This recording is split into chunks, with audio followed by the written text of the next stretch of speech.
Die Apfelfrau von Lina Sommer. Bei einem alten Mütterlein kauft ich als Kind mir Äpfel ein und sucht aus ihrem Korb heraus mir grad die allerschönsten aus. Der Apfelfrau war dies nicht recht, sie schalt mich denn auch gar nicht schlecht. Du freches Ding, was fallt dir ei? S wird nix rausgesucht, meiner Treu.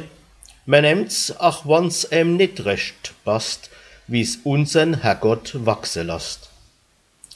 Wirft mich das Schicksal hin und her, weiß ich oft keinen Ausweg mehr und seh ich alles trüb und grau, dann denk ich an die Apfelfrau und sagt zu mir, was fallt der ei?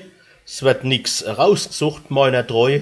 Man nimmt's, ach wann's nit recht passt, wie's unsern Herrgott wachse lasst.